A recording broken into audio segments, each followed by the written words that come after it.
the Uplink, the only place on the internet where you can find all the latest gaming news from across the gaming industry 1 year after we last said that. I'm your host, Andrew Hamilton, joined here by my co-host, Roy Nogaltree. It has been a goddamn second. Has it? Yeah. Oh my God. It's, I had two kids last time we recorded this, and now I have 3. That's on you. Yeah, that is quite literally on me. You did most of the work, actually. I don't want to talk about it. Okay. Oh my God. I was trying to go back and find the last one that we did last night. Yeah. And I just kept scrolling and kept scrolling. We put a lot of videos out last year. I was just like, has it really been that long since we've been in here talking to each other about? I think we recorded an episode that got messed up and we couldn't put it out. Yeah. We didn't have time to re-record it. And that's been a year. That was the last time, yeah. It has been a while. A lot has happened. Switch 2 has been announced. A massive number of people have been laid off since the last time we talked about it. And then things are just going really well across the planet. So we're not going to talk about any of that. We're here to talk about video games. All right. We'll start with the PlayStation outage that happened on February 7th. From February 7th to February 8th, PlayStation Network went down completely. We're talking across the board, every service offline. You can't even play the games that you own, physical or otherwise. We don't know why, but it is the second largest PlayStation outage ever, and it had a lot of people very, very scared. We were looking at a repeat of 2011. What happened in 2011? In 2011, the PlayStation Network went down for 23 days. For 23 days, we had no PlayStation service, and to reward us for our time, they got a class action lawsuit, and then which I got $12 from. And then we got to pick 2 of 4 video games, which is how I was introduced to both Infamous and Little Big Planet. Oh. And then also 3 months of PlayStation Plus, which at the time was not required for online play, so it was just an added bonus thing that you could get. We didn't have this. They're adding 5 days of PlayStation Plus to everyone, so I don't get a free game? No free games this time. It wasn't long enough to justify a free game. The bigger question is what really happened. For that entire time, pretty much, they acknowledged the outage about an hour after it started, and then complete radio silence for the full 23 hours left after that. And then they were just like, "Oh, it's back. Sorry for the inconvenience." And everyone's just like, "Okay, but what happened?" They're like, "Yeah." That's funny. Anyway. Yeah. Hey, you guys want to see some games? And then we got this, the state of play this week. So, things are fine, I guess. But they really did not release any details on what's happened. And so wild speculation is happening. The bigger issue. Just a guy unplugging something. And my bad. I didn't mean to do that. Yeah. You had to figure out which cord he unplugged wrong. A stinker. The most baffling part of all this, and is a great indicator for the state of owning things, right, is the fact that single-player offline games, whether you own them physically or digitally, for the most part, you could not play because you still have to web-based. You have to authenticate your license for that game with the internet. So even though I own God of War Ragnarok, PlayStation wouldn't let me play it while the PlayStation Network was down, because I couldn't prove to them that I'd already paid it, even though it's on my system. And people are like, "Oh, well, you're just leasing games now." I'm like, "No, you're not." Nope. I paid $75. I paid $75 for it, and it's physically present on my system. It is the content is on the system. I'm not streaming it. Streaming is closer to leasing, in my opinion. That's closer to leasing a thing. With purchasing a digital product for the same price as the physical product, I am purchasing the code that is on the disc. The only difference, I'm not getting the disc in the case. That should be the only difference. But now they've made it so like the PS5 Pro launched with no disc drive, right? But you could buy for $80 an external disc drive with which to play physical copies of your games. Great fix, easy, everyone loves it, except for that you have to connect to the internet to use it. To even load a disc. Yeah, the biggest problem isn't the fact that look, it is a big problem that most games, anecdotally, I feel like most games are just bought digitally now. I mean, from my experience, most games are bought digitally. I actually do have more physical discs now than I think I have in years. Yeah. But the biggest problem is like if I buy. Remember the days, folks, of you used to put something in your PlayStation or Xbox and you could play it immediately? Yeah. Well, you had to download a little bit of stuff. I got Call of Duty given to me for a Christmas gift because I'm 30 and that's what I get for Christmas gifts. It took hours to play that game. Yeah. To download everything, to play the physical disc, to put like You that. have to download the whole game. Yeah, like what the fact that if that PlayStation goes dark, or the PlayStation Network, or it could happen to Xbox or whatever, and then I can't play the things that I physically own. Yeah. That's garbage. I don't know. Yeah. I don't know what the fix is for that. Maybe just like let me play the game immediately when I If put it in the problem is that the discs used to store all the information and it read the disc and it played off the disc. Now they want you to download the game, regardless of whether or not you're playing it off the disc or it is installing off the disc technically. It's reading it and then writing it onto your console storage, but then the disc becomes the authenticator instead of the online thing. But now they also require the online thing to authenticate your disc. So it's like at a certain point, when are we just calling this, middle management for playing games? It's a problem. Yeah. But PlayStation Network is back up. So I guess issue fix, buy physical media, and also yell at people about buying physical media because it's. Well, I guess it doesn't matter. Can you imagine buying a Blu-ray disc and it's like Warner Brothers servers are down. Sorry, you can't watch Oppenheimer. That happened to a couple Blu-rays a couple years ago where I don't remember what the movies were, but they could not play because it was like, oh, yeah, Blu-ray can't reach the service for this movie. It's like, but the movie's on the disc. Yeah, I own the thing. Yeah, but like we can't ask them about it. So it's like, but I own it. Yeah, so that's supposed to be the whole. Anyway. Yeah. Moving on to equally fun news. More layoffs in the gaming industry. Unity has been laying off 25% of their staff over the last year or so, which is costing them $205 million, I will say. Has allegedly laid off another round of employees, this time at 5 a.m. via a no-reply email. An insane and gross thing to do to people. Because if you're going to fire me, say it to my face. Also, say it before I wake up for work. Yeah, man. Maybe also give me like a little heads up if you're just going to... Don't worry about it. Make cuts, because I would like to plan something. I mean, you had to have known in advance at least a little bit that you were going to need to cut some jobs. Also, the no reply email thing is super messed up. You it's can't even ask questions. It's very, very messed up and also patently like hilarious. It's, don't worry about it. Don't ask us or tell anyone about this. This is an automated response. Please do not respond. You are fired. Yeah. Fired through automation is the most painful way, I feel like. If I got a text message that was like, your contract with your company has been terminated effective immediately. All benefits will not be delivered. No severance. Text stop. Text stop. Reply. Reply yes. I would become the Joker. Yeah. I think I would become the Joker from that. Reply no. I would simply commit a crime. I don't know at that point, because that would be it. That would be my final notch. That's your origin story. Your villain origin story. Like can't make that joke. I was about to say, Luigi. We're not going to make that joke. We'll cut that part. We'll cut that out. I'm sure you will. Yeah, I'm definitely going to remember. I will, because this is going to go to Rogue Media. Oh. Possibly. I still have to talk it over with Josh to find out what we're doing.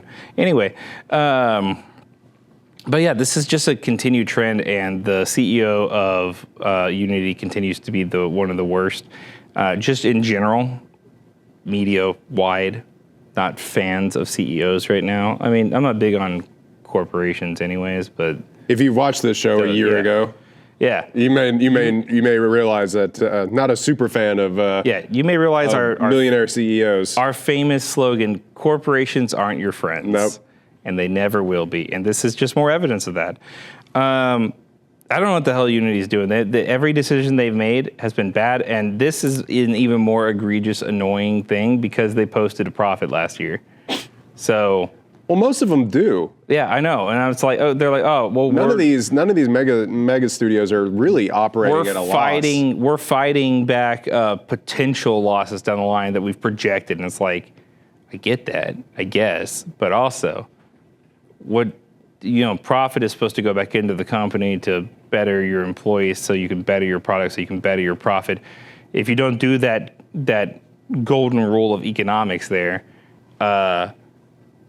you eventually run out of two of those things, good products and good employees. And we're kind of getting to that point across the game industry right now. Yeah, I mean, preemptively firing somebody because you projected a loss is tough. I mean, instead of taking a pay cut, I will also say, still, like, I'm going to get my bonus this year, like, don't. Do not look behind. Do not ask about the man behind. What do you mean curtain. $32 million could have paid all those people wages? They make that little? That's crazy. That can't be right. Anyway, I'm going to take that bonus check now. Direct deposit, pretty please. Yeah, pretty please. Actually, cash is best. I mean, like, was just skipping ahead, but like really the only thing I highly doubt they're actually operating at a loss because they're Warner Brothers. But like Warner Brothers losing like $300 million, then that's the response of like, okay, well maybe we gotta tighten down the ship here, batten down the hatches a little bit. That is in response to they just made terrible games. Yeah. But like, yeah, if you make a profit, the idea that you're going to lay people off. Yeah, lay people off is asinine. I also we'll go ahead and get to the Warner Bros. Stuff. We'll circle back around to these other two things. But the Warner Bros. Stuff in particular is bad. So for those of you who don't know, Warner Bros. Interactive, the gaming branch of Warner Bros., is in dire straits. After the failed launch and reception of Suicide Squad Kill the Justice League, which cost a reported $250 million to make, was in development for almost 7.5 years, I think. And came out and was bad and boring. And was a live service game from a single-player game studio, where we got a studio that had previously worked on a multiplayer game, make a single-player game in the Gotham Knights thing. Those franchises definitely should have swapped hands. Reception to it was not good. Spoiler alert, the killing of Batman right after Kevin Conroy died IRL, not a great move. And to hype it up prior to the launch of the game as his final greatest performance as Batman, where he got to be a little unhinged because he was Brainiac's Batman. Yeah. Not a good move. And then literally last month, announcing that, just kidding, he's not dead. We're going to bring him back. But you know how they did it? In AI. No, it was in a graphic novel style sequence, like an anime, like not even a fully animated thing, like an animatic comic style. panels. Yeah, comic panels for the new season of the Suicide Squad, which is the last season because that game's services are shutting down. So that's bad. Fun if you bought that. So in total, reported operating loss right now for Warner Bros. Interactive specifically. I will say these reportings are separate from Warner Bros. Discovery, the overall parent company. So you take it with a grain of salt. Warner Bros. Discovery also not doing super great, making a lot of bad decisions across the board. Yeah. We'll see how Superman and stuff goes for them, but which I am excited for. But so $300 million of loss. That's a lot. What? $300 million. That's a lot of money? Yeah. Did you not know? No. Royden's filthy rich, by the way. He is also a CEO. I'm actually a billionaire. Yeah. You're doing this. We're so lucky to have him. But yeah, so $300 million in loss, doing the things that no one asked anyone to do. And then on top of that, about 3 years ago, we got Monolith Games, who makes the Shadow of War series, the Middle-earth Shadow of War series, announced they were going to take their Nemesis system from that game and turn it into this cool narrative function for a Wonder Woman game. And everyone was like, oh, that's perfect. They're a perfect match for that. And we kind of thought that they had already been developing that and that was underway, but that was the announcement that they had begun development of it essentially. And it is in deep, deep trouble because not only has Warner Bros. Interactive's bad decision making led them down this path of losses and bad games that no one wants, But they also scared off all the key talent that makes up all of their major studios. Every single one of the studios that they work with has lost their leadership and their senior staff. And most of those people went on to found new studios or join EA or whatever. But yeah, the studio head, Kevin Stevens, and a majority of the directors left during the development of this game at the beginning to go join EA specifically. And now they've allegedly gone through 2 or 3 revamps of the game, and it is years from completion.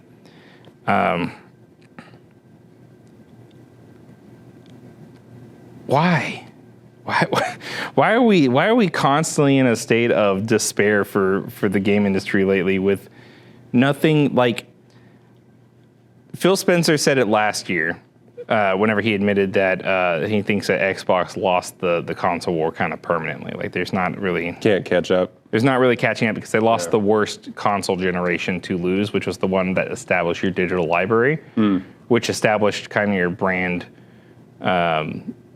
Your ecosystem. Yeah, and then the ecosystem also. And he's like, so, we're not going to outdo Sony. People are like, just make good games and people will come. He's like, but that's not how it works. I'm like, isn't it though? Isn't that how it works a lot, actually? It's how it works with most buying and selling in this country. Yeah. So, and granted, we get into the whole influence sphere of video game marketing that's now affected by bad faith discussion all the time online. Looking at you, DEI grifters. But people didn't want a Suicide Squad game. They didn't want the Suicide Squad movie when we first got it either. And then they tried to do it 2 more times since then. The second one was good. This James Gunn's The Suicide Squad is excellent. Yeah. But they pushed the hell out of that franchise. Yeah, people don't care about it. Understand why. I don't know. People don't care about it in the way that they think that they do. That they think that. Well, the Batman adjacent is the main reason they want to do them, is to have a reason to incorporate the heroes, but get to do some rated R stuff like Deadpool gets to do. Yeah. But there's already characters you could say the F word. Yeah. There's already characters you could make that movie about. Like you could do a Deathstroke. Deathstroke's a hired mercenary, but he's also not always a bad guy. So you want an anti-hero. You could just make an anti-hero movie. But I think keep doing this weird middle ground. I was excited for the Suicide Squad game until I found out it was a live service game. That made no sense. Well, I was excited for it until I started looking at the gameplay. And the gameplay looked like a hodgepodge of a bunch of different It was an Arkham skin, wasn't it? It wasn't, though. It was, but it wasn't. It was Arkham Rocksteady that worked on the game, that made the game. They had no framework to make a multiplayer game, and when it came time to implement mechanics, there's a lot of interesting ideas in there, but none of it flows particularly well, and it becomes just this mess of UI and color flashes and pointless leaping around. It's got the Fortnite kind of movement system. The Fortnite Battle Pass. Third-person shooting isn't particularly good. What made Batman, the Batman Arkham series, so good is that Batman feels like Batman the entire time. But I didn't feel like any of these characters felt like anything other than a reskin of a different game. They also got off to a bad foot with what was that other game with the where Batman's dead or whatever. Gotham Knights. Gotham Knights, yeah. So confusing because Gotham Knights, done by Warner Bros. Montreal, is not canon to the Arkham universe, but kind of used the ending of the Arkham series and references things that happen in Arkham, but is not part of that Arkham things. Suicide Squad Kill the Justice League is canon to the Arkham series and introduced all the Justice League members that we had not seen. Okay, so this is we're going long on this, and so we'll eliminate one of these other topics. But side tangent. Hey, DC. Can I just talk to actually Warner Bros? Can I talk to you because we've got Jim Lee and James Gunn working over there. Warner Bros. You gotta chill, man. You gotta take your time. This is the second time, unrelated to anything else, but the second time they have rushed the introduction of the Justice League to try to make the Justice League appear in a thing. Just glossing over introductions to characters. And I'm fine with like not having to do origin stories. But you're gonna have a hard time making me care about killing the Justice League just because they are the heroes that I know the names These of. are the things that you you know the Flash? You And I'm remember like, the Flash? I'm like, remember? I know the Flash. I don't know this Flash. Yeah. You never introduced me to this guy, and then he shows up and he's just being a douche the whole time, and then he dies, and you're just like, I guess. Like, Yeah. Like I have a reason to care about Batman. We played 3-4 games with him, and that guy matters. When we found out that Batman killed Robin, which I guess canonically the Robin of this universe is dead, because the not Batman killed him. I don't know. Anyway, dumb game, bad. Take your time. If you want to do a Justice League game eventually, for one, you should definitely make it starring the Flash or Green Lantern or Green Arrow, someone that's not Superman or Batman, because they always have the best takes on superhero affairs. But also, you need to introduce those other characters in DLCs, in proper full-fledged games. Stop expecting everyone to just hop on board with versions of characters. Like, you cannot just use IP as a banner to draw people in. I know it works initially, but it doesn't work in the long run because you are killing the reason people care. Yeah, you are killing the Justice League with the Suicide Squad. But you are killing the reason people care about those characters, and it sounds like it's true across the board. They're trying to with the Wonder Woman game, and it just is not going great. Well, it'd be one thing if this Wonder Woman game was going to connect back to that Batman series or something like that. That would be cool. Like the smart thing to do would do the MCU, but do it for video games. Do the Batman Arkham series is the establishing shot of this universe. You even have a chance to start with a new Batman if you want to follow the Arkham series ending. Introduce your Superman, your Green Lantern, your Flash, your Wonder Woman, all done by other studios that you know, but with one key like overall artistic director of the game, so they all keep a similar feel, and then have Rocksteady put together a Justice League game. And it would be sick, and it would be cool. And don't you want to have a sick and cool life? Warner Bros., don't you want to live a sick and cool life? I do. All right, let's move on. That shit sucks, and I'm sorry, guys. I hope you get better. Do we care about the Order 1886? No, we're gonna skip that, but we will talk about the ESA because my brother in Christ, we're back. We're so back. E3 is E3 undead. It's back. It's super bad. By a different name. By a super different name, and maybe it's Jesus not Christ the sequel. It's not E3 at all, I don't think, actually, but we'll see. It's called Icon. It's been announced by the ESA. They have the full backing and support of Sony, Microsoft, Nintendo. All the major players are ready to show up. And here's what I think happened. I think that what they decided is that they should do this event.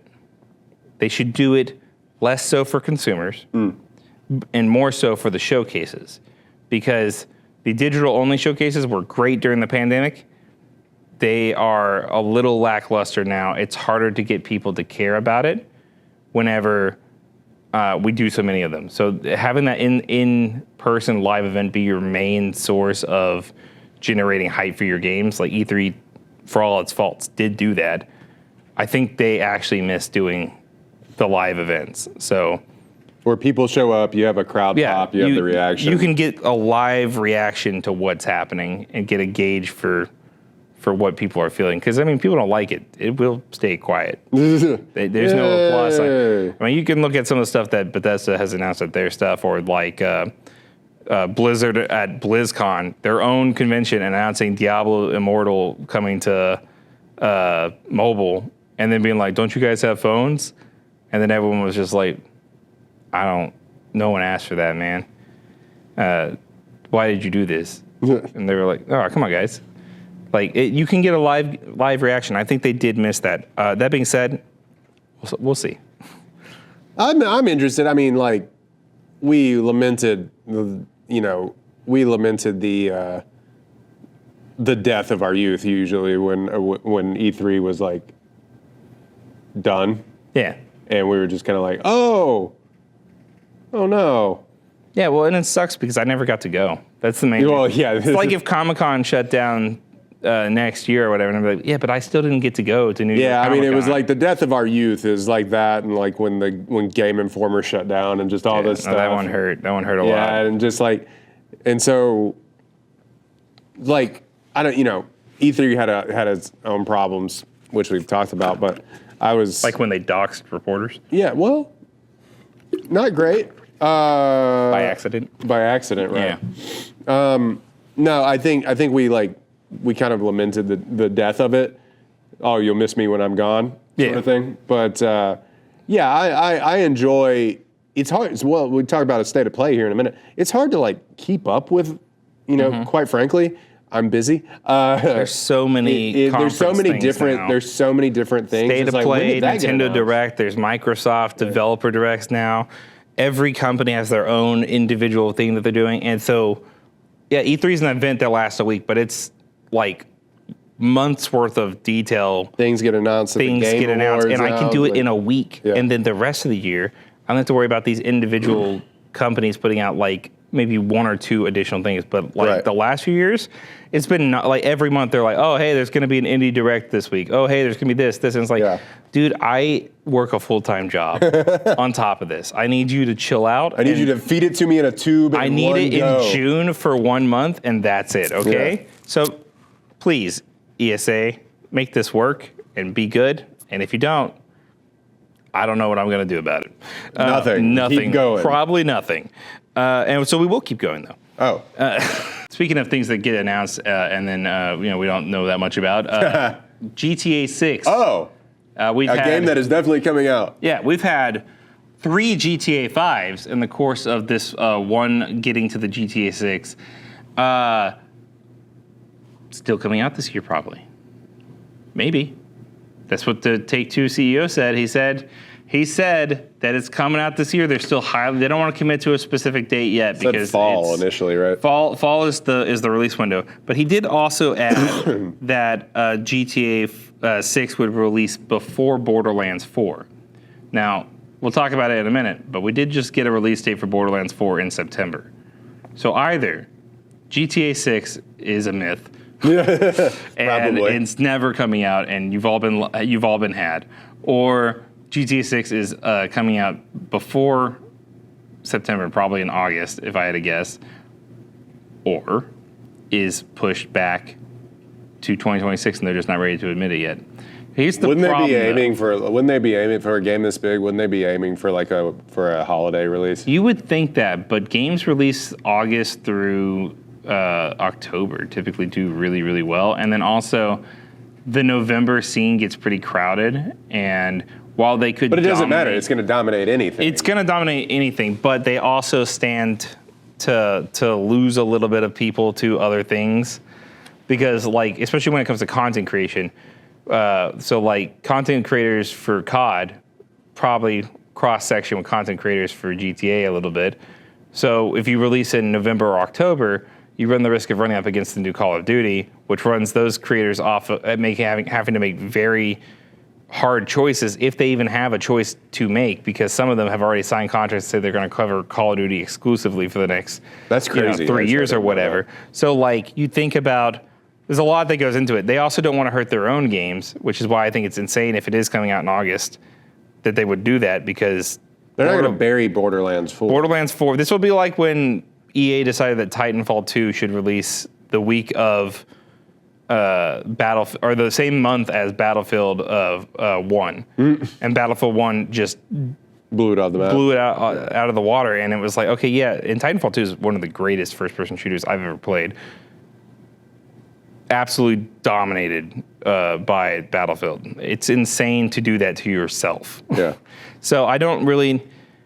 There's also like this massive effect, and I'm trying to get with some of these Circana analysts to talk about this, but there's this effect going on in the game industry right now where everyone's kind of on their tippy toes, waiting for Grand Theft Auto to announce their release date, because you don't want to be within 3 weeks either direction of GTA 6, even if they don't. It's like a Marvel movie. Yeah, it's bigger than a Marvel movie. I know it is bigger than. It is like GTA 5 has remained on the top 10 charts for every single platform that it's released on since it released. Yeah. For over 10 years, GTA 5 has been within the top 5 on PlayStation and Xbox's stores always. That is so incredibly rare. The fact that they're making a new one. Yeah, like they could have just not. Honestly, you're lucky we're getting a single player campaign. This isn't just GTA 6, but only online. Yeah. Like we'll be, and I'm also glad that we haven't seen a focus on the online. That they're still going to make a good, like they're still focused on making a good story and stuff because I like that part of the game a lot. It's actually exclusively what I play. GTA 6 probably won't have online for a few months, if I had to guess. After launch, they're going to want to give people time to get through the game. What we should talk about really is that they're doing the thing, and we talked about it with GTA 5. GTA 5 released on the Xbox 360 and PlayStation 3. Yep. And the year before the PlayStation 4 launch. Guess what they're doing, guys? Yeah, we're still a few years away. We're gonna be with GTA 6. Yeah. Strap in whenever it comes out for another decade. Yeah. Also, unrelated. I get that you love GTA, Take-Two, and Rockstar, but for the love of God, release a PS5 version and Xbox Series X version of Red Dead 2. What are you doing? That'd be great. Why are you only... I still download it every time and it plays awesome. But it would be faster. Yeah. Think about how much faster the SSD version would be. Like, I want to not be in loading screens for 30% of the game. Like I don't. They have this like irreverence for Red Dead when it's out and available, but they don't ever like up to, like it took. Think about how many years it took to get a remaster of the first Red Dead. The remaster for the first Red Dead should have come out the week before Red Dead 2, or like shortly after, or like the year before Red Dead 2 or whatever. Yeah. Like we should have had a remaster for the PS4, let alone for the PS5, and then it just now got to PC. So I'm just like, oh, and also the PC launch of this won't happen until 2026. Yeah, they already said that. Yeah, so I am interested to see. I kind of am just thinking that it's just going to get pushed to like January of 26 or something like that. I would see it probably January, February of 2026 if they push it. Yeah. January and February have weirdly become, well, February, March really more so, but the beginning of the year used to be the blank slate. Like we wouldn't, I worked retail for games for a long time, way too long. And, always I'd tell people, oh yeah, a lot of games released at the end of the year. There's a little lull in the middle of the year between June and August. Then August starts up the fall release season. We have pretty much steady releases all throughout the fall and winter. We get to January, couple releases here and there, nothing big. February, nothing big. The March, April, and May, big stuff. Now, I have no idea when the lull period really comes. I mean, it was in June and July last year, but it could be literally any time now. And so I would, if they're going to delay it to spring of 2026, yeah, I mean, March or February would make the most sense. I just don't think that they're going to bury Borderlands 4. Anyway, let's talk about State of Play. Wait, one more thing. One more thing? Yeah, one more thing. I am also interested in the fact, and this has kind of become a sticking issue for PC players who really, really want everything to be about them. You do. I'm sorry. You guys are so annoying sometimes. But we saw just now this month with Civ 7, where they prioritized the console port of the game. So the optimization is for console, so it feels bad to play on PC. This is coming from my friends that have played the game. I have not yet. Give it to us, please. Yeah, send us a code. We asked real nice, and I promise we'll give it. I want it. I mean, we'll be nice about it. No, we won't. We'll tell you how it is. But it seems like GTA is kind of doing the same thing, focusing on the console version, and then we'll get an optimized PC version. I think the main thing is they just don't want to release a bad PC port because that can destroy brand reputation. And also, again, you PC players are the worst. I mean, most people play that game on PC, though, right? No. Right? No, it's mostly on console. Copies sold are like 10 to 1 on console. A lot of people play on PC, but it's the thing. It's like, PC, there's like everyone's got a PC is how it used to be thought of. But now in order to actually play games that come from the current pool of games, you have to have a good PC. So they sold a lot on. That's why I hate when people use Steam charts as like an indicator of a game's success. They're like, oh, Dragon Age failed. Look, it didn't even break the top 10. I'm like, yeah, but it was like number 2 on PlayStation and number 3 on Xbox. So, shut up. It's dumb.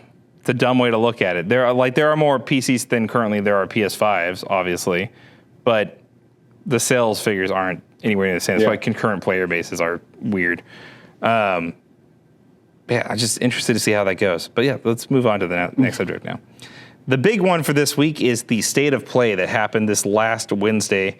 Speaking of conferences. Yeah, we had, kind of came out of nowhere. They announced it the day before, and then they were just like, tomorrow, all right?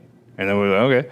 So a ton of games announced. We're not going to cover all of them. You can find the full list in the comments or in the description down below, along with hitting that subscribe button, which you should, so that you don't miss any episodes of Uplink, which we are going to do every week. Yes. Somehow. We haven't done one in a year. We're going to do it every week. We're going to do I've committed way too hard to doing it every week. Oh, good. Yeah. So we'll see. Okay. And don't worry, we'll have rotating guests if we can't get you. But people probably enjoy that more. No, people love you. You're great. You're lovely. You're everyone's favorite Captain America. Can I get a picture of Wyatt Russell? Right there, yeah. Wyatt Russell. Wyatt Russell. I'm gonna go see that piece of crap movie. I do. I hope it's. I mean, I've heard really mixed things on it, but I'm just trying to have a good time at a movie. It looks like, but it looks fine. I think we've all decided that things look worse than they actually are. That's fair. That I do agree. I hear people compare things to like PS2 and PS3 graphics. I'm like, you weren't there. Shut up. You don't know. We don't know. Like everybody on Twitter now is like, well, one is a Nazi, but 2 is like 5 years old. So like anybody reviewing. They're also all professional movie critics, though. You got to remember is that they're all very big on their criticism. We've watched it. They've watched every movie and know everything about anything. The same dude who will post this AI video I found is gonna crush Hollywood, and it's a dude with a melting face who's trying to smile at you, and he's reading dialogue. That AI stuff. Side tangent. Terrible. Oh yeah, let's hear it. Side tangent. Hell yeah. Every time that I go, because the algorithm is like, oh, I like this thing about this movie. Let me show you this AI thing about this movie on the For You page on Twitter is inherently broken now, and I just said that everybody on Twitter is a Nazi. I'm not. I'm not. But I am still on there. And the official stance of Hardwired: Nazis are bad. Are bad, in fact. Yeah. Don't do it. And the don't do Nazis. Don't do it. But anyway, I've been fed 18 things about AI movies, and let me tell you, all of it looks like crap. Yeah. It looks bad. They don't have. Also, if you see an AI video and you're like, "This looks good," ask them why they don't talk. Yeah.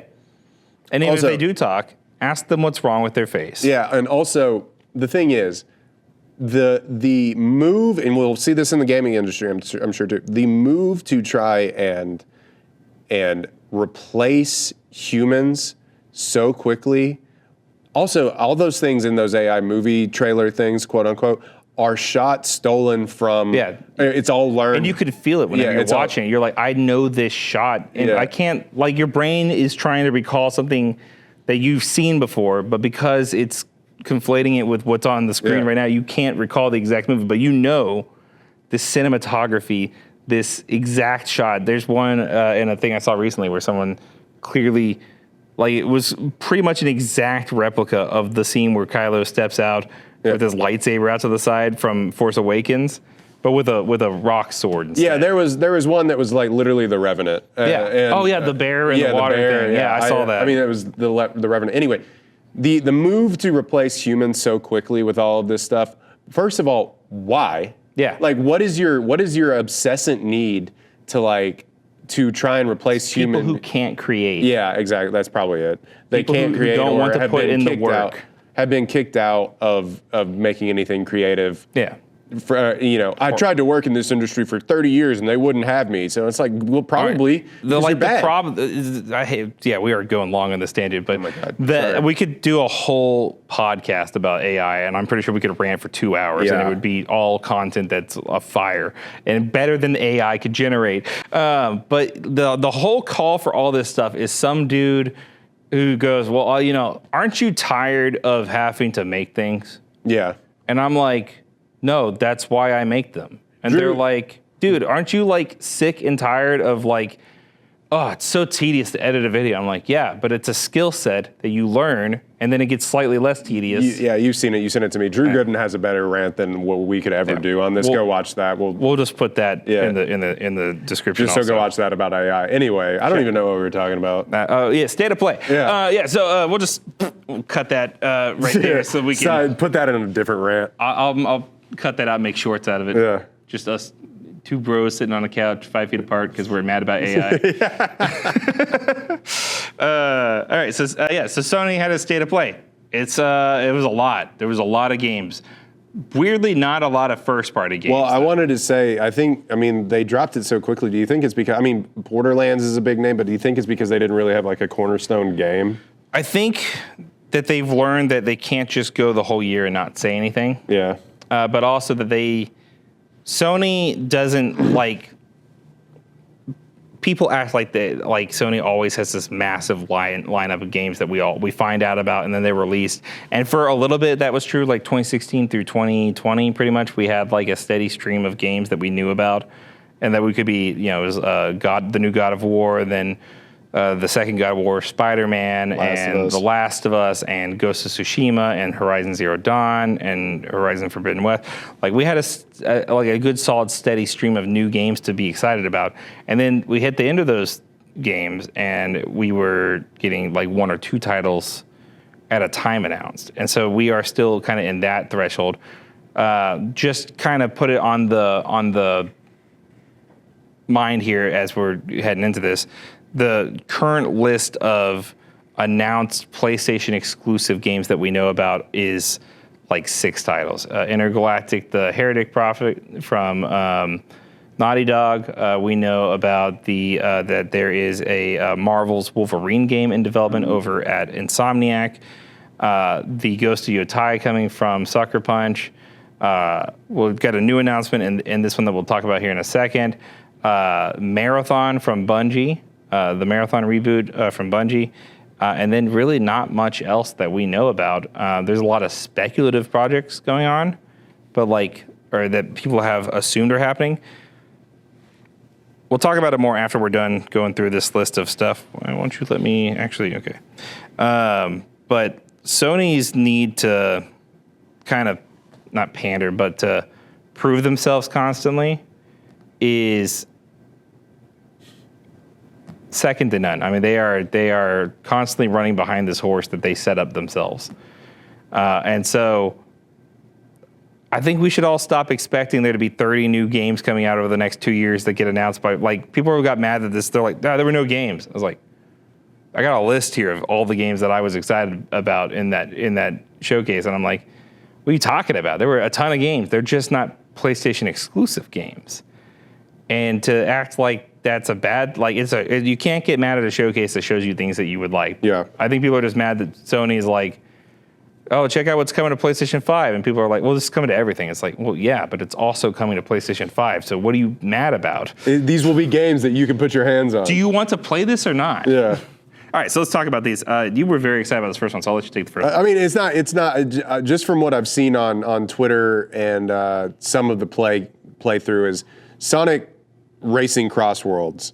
It has been long since needed that we needed a Mario Kart competitor. Oh, yeah, and the last Sonic Racing game was not it. But this just looks... It looks sick as hell. It looks sick, and it just looks fun. And yes, everything is a Mario Kart replica. Yeah. But I don't know, just how slick and fluid it looks, plus all of the different add-ons. I mean, whatever you want to call them, power-ups, boosters, whatever that you can hit. And you were saying if you're in first, you get to the second half of the match is in a different. You take a Sonic ring portal to another world. Yeah. There's so much they have a cool thing stuff. that can cut your car in half. Yeah, you can turn it into a plane. You can turn it into a boat.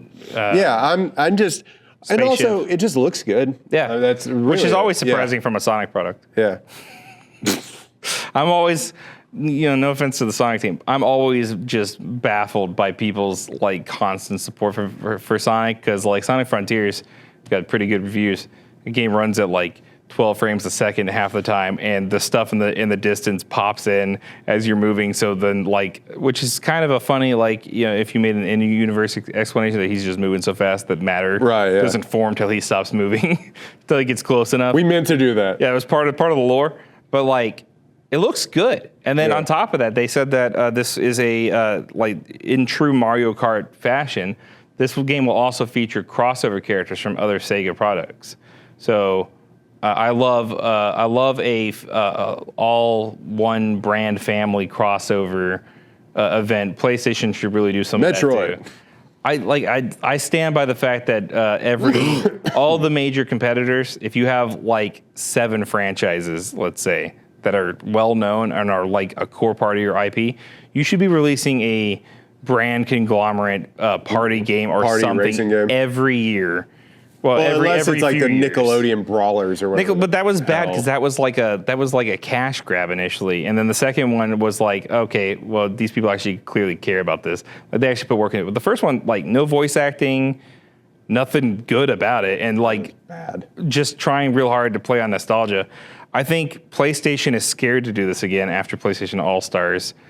Which people didn't like, but I tell you, I liked a lot of it. And if you just changed like 2 things, the sequel to that game could have been the most killer app PlayStation has. Are you kidding me? To like current Kratos, Aloy, Nathan Drake, all fighting on maps inspired by like Astrobot, dude. Astrobot could easily become the Kirby of that game. Like I'm getting off on a tangent again, but like. If you're gonna do crossovers and you want people to not feel like they are heartless cash grabs, make them like Smash Bros, where it's a love letter to all the franchises involved, and also it's good. But this game looks sick. Yeah, it does look sick. What do you want to go to next? Do you want to go through? We'll just go through all the ones on here. Lost Souls aside, so. Project Hero, I think is what it's called. Sony started a couple years ago. That's where we got a bunch of the. China opened up their rules about video games, which allowed game development to flow from China. So now we're actually getting games from Chinese studios. So this is one of those. It is. There tariffs on this? Probably. But we'll have to do a whole episode about tariffs once they start impacting games officially. Mexico alone is going to impact physical game media. Oh, good. Fun fact, Mexico produces something like 43% of the physical games in the world manufactured in Mexico. What? Yeah. Didn't know that. Yeah. So, woo. Just straight up something we don't have here. But yeah, so Lost Souls Aside is like a sort of like a Devil May Cry style game. We're getting a lot of these lately. A lot of these third-person action hack and slash games, which I'm all for. But like Hellblade, maybe we do a few less a year. Yeah. Which I will give China the pass right now because they have not had a chance to do games this entire time, or they had very stringent like guidelines on games. So now to have this freedom to create what you want for the most part, and go back and make your own thing. Like, yeah, they're catching up on all the trends. They're making their own stuff. But the game looks gorgeous. Soundtrack was really nice for the trailer. I'll probably play the hell of it. I like Black Myth Wukong a lot. I like a lot of these games coming out of the Chinese game development community. There's another one on this list, Tides of Annihilation, which looks to be inspired by, I completely lost the name, Heaven's Blade? No. You'll get there eventually. You see, there it went. Yep. You see it? It's gone. Anyway, it's inspired by a PS3 game that someone will put in, right here on the screen whenever I go back and research it later while editing this. That game involves like England being swallowed up by an outer world and demons showing up and you fighting them with the physical embodiments of the Knights of the Round Table. Like, I don't. Is that what it is? Yeah, it's. I did not get that from the super trailer. Sick. I'm watching the gameplay right now, but yeah, it's. Yeah, Tides of Annihilation is really good, really good looking. I love a good hack and slash game with a cool concept. Also, aesthetically, these games are nailing the cool like outfits and armor and powers. Like I think there's a lot of cool particle effects happening and a lot of stuff. We'll see if the stories stand up. I think that's going to be the main defining factor of these games is whether or not the story involved is any good, because there's a lot of good gameplay games or like okay gameplay games that come out in a year, but if it doesn't also have a story, it kind of doesn't land super well. But we've got lots to choose from this year because, like we mentioned earlier, Borderlands 4 officially coming out in September, on September 28th. We are getting Borderlands 4 for the first time. But looks really good. I saw Borderlands fans have incredibly low standards. Borderlands fans have incredibly low standards, and their bar for what is an improvement is hilarious to me. I love you guys, and I am one of you guys, but oh my God, are we really that excited that you can double jump and also swim? I know you couldn't do those things previously, but people are like, I'm excited. People are like, we are so back. Look at the double jump, and I'm like, all right. I mean, that's cool, I guess. I'm not a Borderlands guy, which is kind of like I should be. Like it seems like right up my alley. The big thing will be the writing for this. Well, if it's any indication of the movie. I hope not. Randy, I hope not. Don't you bring that... That movie was a fart from a butt. I think we gave it like a 3. I think it was not good. To the premiere. Thank you for inviting us. Don't do that to us, though. That was mean. I didn't want to have to be mean to you about it. Yeah. But, Borderlands is a great series. I think the defining factor is the slight changes in the gameplay, the way the perk system works, and then also just making the goofiest, dumb-ass guns that you can make possible. I mean, my all-time favorite Borderlands gun that I've ever gotten in-game fired, it was a shotgun that fired swords that exploded into smaller swords that exploded. It was sick as hell. Love that. It's the greatest thing ever made. Now, is this is their first game since the... since Tiny Tina's Wonderland in 2021 or 22. Well, what was the one that came out where you were like time hopping, basically, or coming back to life and... That's all of them. Deathloop, was it Deathloop? Oh, Deathloop, yeah, but that's Arcane. Oh, that wasn't the people. It's not the Borderlands people. Okay, never mind.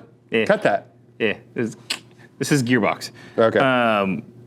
But yeah, I mean, so it looks really good. The powers look interesting from the few characters we've seen. I like that we're going to a new planet, so that gives us a chance for a lot of new types of enemies and stuff.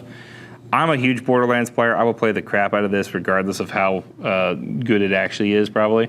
But I hope that we're getting more than just more guns, double jump, and swimming. We'll see, though. September 20th looks really good.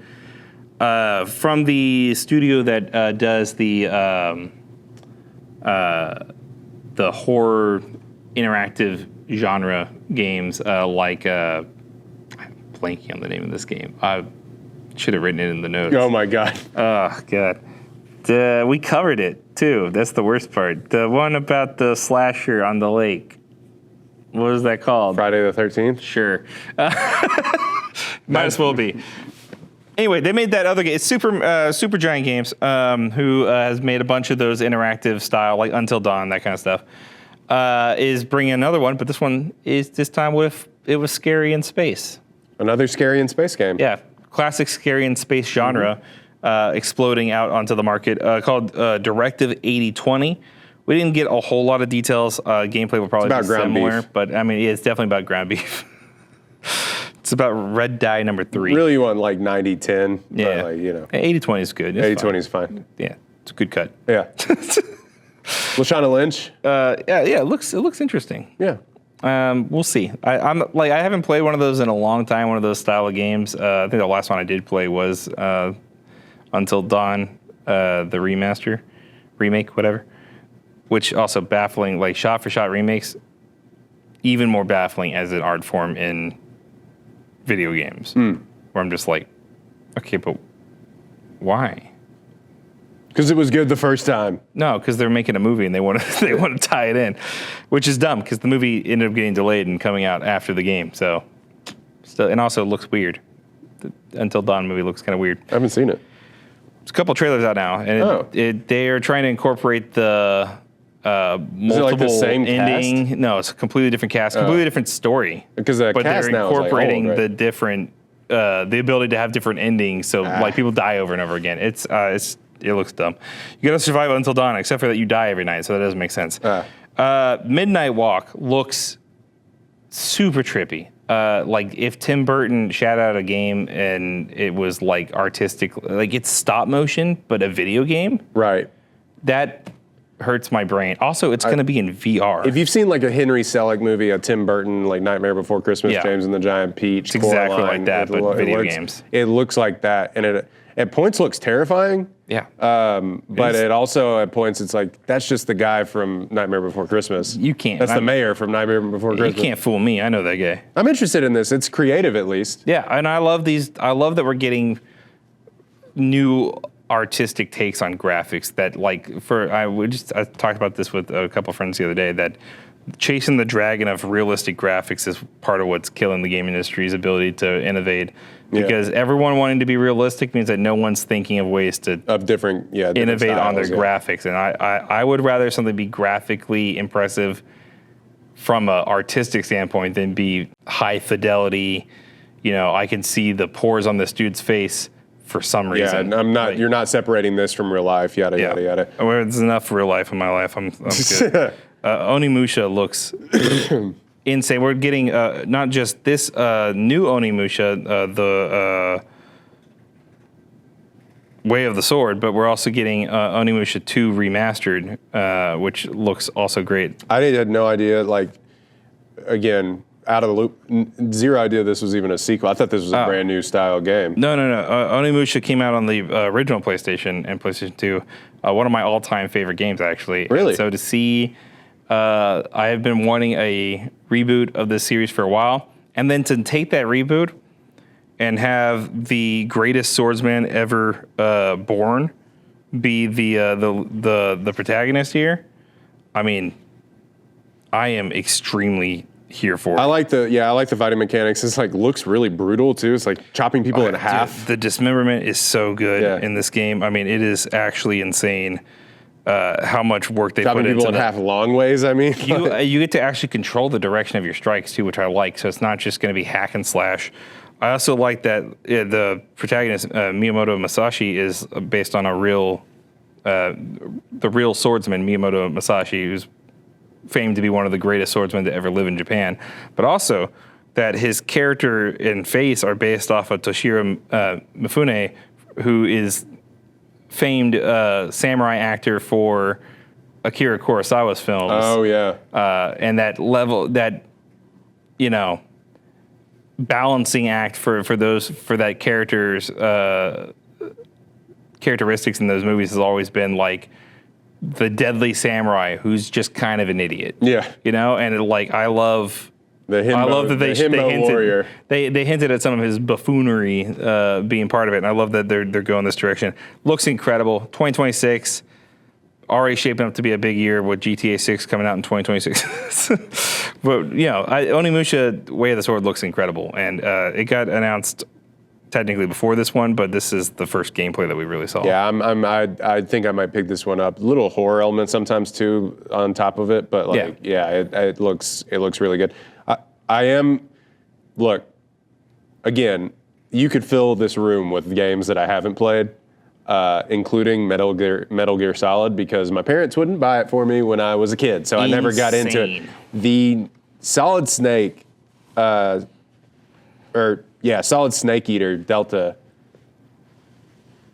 Yeah, man, I'm in there. It's so good. I'm in there. I'm in there for Snake the new Eater is Metal Gear. probably my favorite Metal Gear Solid game. Metal Gear Solid 2 and Snake Eater are probably my two favorite.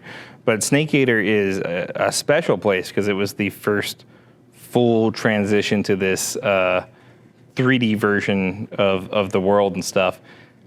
It's just so many cool mechanics in play. So this is a remake. This is a full remake from the Okay. ground up. Konami had their famous falling out with Hideo Kojima, so we hadn't had a new Metal Gear anything since 2015. Well, that's not true. In 2016, we had Metal Gear Survive, but that was bad. No, Count okay. that.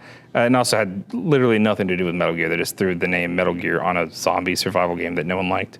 But to see these old franchises brought back in these new lights from people who are dedicated to preserving that feeling, sure, Hideo Kojima's not here to write some crazy new story for a new game, but it does make me feel like maybe people are learning from him in the process, that maybe we eventually can get a new Metal Gear game that's good. But I mean, we opine and cry a lot about remakes and remasters on this a little bit. But I'll buy the like, crap out of them. Yeah, I think I'm gonna be in there for the first time for a Metal Gear solid game. Just because I'm pointing at everyone calling them suckers for buying Doesn't mean I'm not also looking in the mirror and going, you sucker. does not mean do not put in the newspaper that I also bought this game. Yeah, I mean, look, I've said it with movies and stuff before. Remakes and remasters are not inherently bad things. Remasters are a great way to preserve something that would otherwise die out of a medium that is so constantly changing. Getting to keep it at a level that people can play it in a state that feels modern is great. I would also like if we could preserve the original, but that's not always possible. So this is a great way to preserve stuff. Remakes, excellent chance for someone to take a franchise in a new direction or add new mechanics while keeping the core of what makes them good. So long as those are the intentions, they're good. If the intention is to do a shot-for-shot remake of Until Dawn so you can promote your new movie, don't do that. Yeah. That's a bad intention. Well, speaking of remasters, we'll get to Hell Is Us here in a second. But Days Gone remastered. Let me tell you, don't care. Sorry. Sony, what the hell? So you don't greenlight the sequel because the game didn't sell well enough. But now that you need a little spacer between you and the next major release, you're just gonna go ahead and release a full remaster of it. You're gonna fix the problems that everyone had, but you're not gonna greenlight that sequel, are you? Here's the thing: they might actually. If this remaster sells particularly well, they might, but it won't because no one cares. Days Gone is the white supremacist Last of Us. Not because the game is white supremacist, but because white supremacists really like that game. What? Yeah, it is. Go look on the Metacritic under user reviews and behold the anti DEI and anti woke people who are saying things that are just directly white supremacist on that entire thing. But like, finally, a good, strong white male protagonist. And it's like, yeah, I don't know, man. And then the director for this game originally was like, hey, thanks, guys. I really appreciate your support.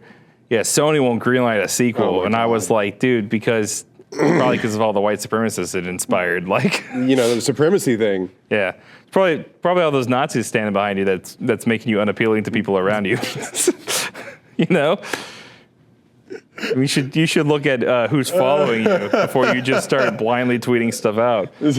Yeah. Guys, why is this unappealing? Is everyone mad at me? Is it because the game's not good or because of the Nazis? Is it the shirt that I'm wearing? Could it be the Nazis? Like, it's insane to me. So, like, Sony, I'm fine if you want to bring back older games. Like, this is what I'm talking about with remasters. Remasters can be a definitely great not tool. a Nazi shirt is answering a lot of questions. Yeah.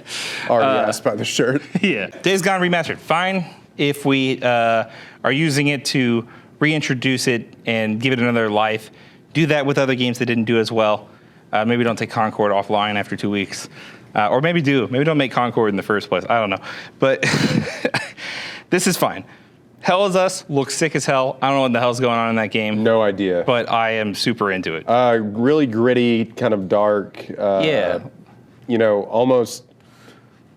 I don't even know what to like. It's almost like a Silent Hill game, but like. But you're fighting them with a lightsaber. Yeah, exactly. Like you have it's a sword mechanic. It's like a laser sword, but Those faceless people are creeping me out, and I don't like it. I legitimately, for a second there, thought it was the Spot from It looks Across the exactly like Spider-Verse. the Spot. Yeah, but it looks incredible, and I love the concepts at play in that game.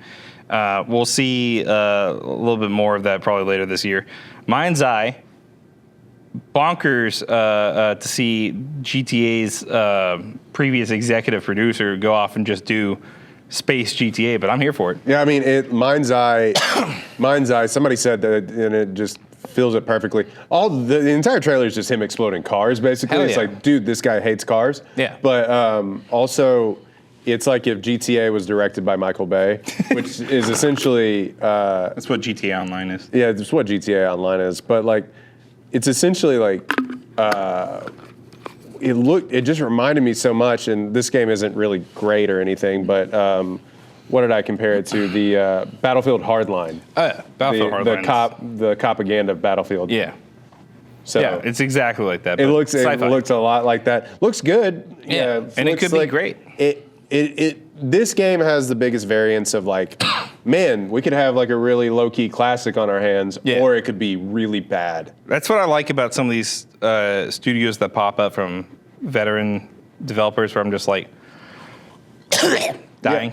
But I'm just like, okay, I knew your pedigree is really good. I want to see what you have to offer, because there's a chance this is a new powerhouse franchise. There's also a chance this is hot garbage, and you maybe should have stuck with a team of people you knew how to work with. But I also think that it's nice to see people still actively trying to compete with GTA, even though it's like when I see a new first-person shooter release in the military genre, I'm like, oh yeah, so you are hoping to keep pace with Battlefield and Call of Duty. That's great. I'm happy to see that competition. I hope they don't get squashed. I hope they purposely didn't release it this year so that they can release it next year, and I hope GTA is not mean and releases next year. But it looks really good. We got one more to talk about. The close of the show, the only true PlayStation exclusive here, from House Marquee, who made Returnal, which is another excellent, probably one of the best PS5 games on the system. We got Saros. We know next to nothing about this game, but it's got Rahul from iZombie and the Haunting of Bly Manor. Yeah. Excellent choice. He's a great actor. He's a great actor. He's also just if you haven't watched, super big video game fan. Well, one, if you haven't watched all of those Flanagan shows, you should. But Midnight Mass. Midnight Mass is what kicks ass. I think he's probably most famous for. Mm-hmm. Not Flanagan, but Raoul. As the sheriff. He's really, really good in that. He's so good. I'm incredibly excited. House Marquee is great, and I love that Sony is still putting money into single-player stuff, and I like that they are going back on what they had kind of intended to do with the live service stuff and being like, okay, so we did one, and it went badly. We will be canceling most of the other ones, which we're not on time to get into, but they did also cancel a God of War live service multiplayer game. Very interested to see what that would have been. The Web of Spiders, the Spider-Man and the Great Web, which was going to be the multiplayer component / spinoff game to Spider-Man 2, which I don't know if you played Spider-Man 2, but you go and collect all those spider bots. Oh, I did. Did I play Spider-Man? The cut scene that you get at the end of collecting all those is a scene that was both cut from Across the Spider-Verse, is referencing a thing that was supposed to happen in Across the Spider-Verse, and also was the connection to that multiplayer game, which would have seen players being able to play as variants of Spider-Man, including Spider-Gwen, which you can find the trailer. I'm not going to post it in here because of I don't want to get in trouble, but you can find the full trailer that someone leaked for that game. Could it have been cool to do that? Yeah, probably, but like it would have definitely become the source of problems for Insomniac to try to maintain that and build their single-player experiences. And I would rather have better single-player experiences than... I'd rather Wolverine be good. Yeah, than just a little bit of time having fun as Spider-Man with my friends, which honestly, at a certain point... I'd play Spider-Man with my friends. I mean, I'd absolutely play Spider-Man with my friends, but they tried that in that Avengers game, and that also didn't go well. That's true. But that's the state of play. I don't know, what would you give this one on a A through F scale? B. Yeah. maybe B minus. Like, I think there were enough good titles in here and surprises. I'm excited. Like, I came away excited about enough things that I was like, okay, yeah. But I mean, again, not a lot of exclusivity. Which is funny because people are always complaining about exclusives being exclusive, and then whenever there's no exclusives, everyone's like, "Where's the exclusives?" And I'm like, "They're exclusively not here." Yeah, I mean, they're definitely not. So it's fine. I'm really excited about Sonic, excited about Metal Gear Solid. I'm excited that more people are taking chances with some of the things that they're doing, and it's also like they didn't use it for like Call of Duty or whatever, you know. And it was a lot of lesser known studios too. I mean, we got Capcom in there and Sega, but we also 2K, yeah, we also got like a lot of studios I've never heard of and developers I've never heard of. Some of them still backed up by big companies. That Tides of Annihilation is a studio that just popped up like 2-3 years ago. Under Tencent, who's the Chinese conglomerate, one of the largest media conglomerates in the world now. Yeah. So that was kind of like, it feels like an indie game, but it's not an indie game, you know? But I'm excited to be excited about things. I think is the big thing for me. Is I like this. Excited to be excited. It is. I'm trying to do this more across the board for media. Stop listening to people who want you to hate everything. Just go like a thing. It's fun. Hey, it's fun to like things. Yeah. Actually. Yeah.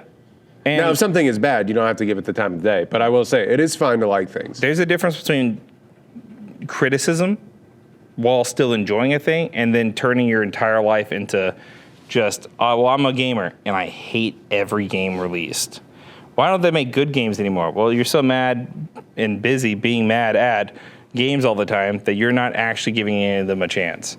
So give yourself a break and give everyone around you who hates listening to you talk about video games because you hate everything a break, and just go like a video game and then exclusively like video games and only talk about the ones that you like and offer mild criticisms whenever they're needed. Now, if a corporation does something wrong, you can hate them all you want, but we do that a lot. Video, I mean, we're going to do that, continue to do that. I don't care what anyone says. You know what I'm looking forward to? Once I finally get my schedule sorted out and we can do this more and more, I'm excited to play video games. I gotta tell you. It's man, I have not been playing video games. We just on this video game channel, boy, have we had a hard time this year getting to play games, but we are all in on the content train. You should hit the like button down below so that we know that you like it. That's how that works. If you don't know, 1 like equals 1 like. Mm-hmm. You should also subscribe to the channel so you don't miss any of the content we make. You can catch me on the 4 p.m. pretty regularly, normally once or twice a month on KWTX. You can catch Royden in the same place as the new sports director for KWTX, but also over on One Take Podcast. Yeah. Talking about movies with some friends. Doing Oscars, and we're going to be talking about the new Captain America coming soon. Hell yeah. Once he gets around to seeing it. It's also hard to see movies right now. Yeah. But until next time, I'm Andrew. That's Royden. This has been the Uplink, and we'll see you next week. In a year. Could be a year. Could be a year. Could be longer. Yeah.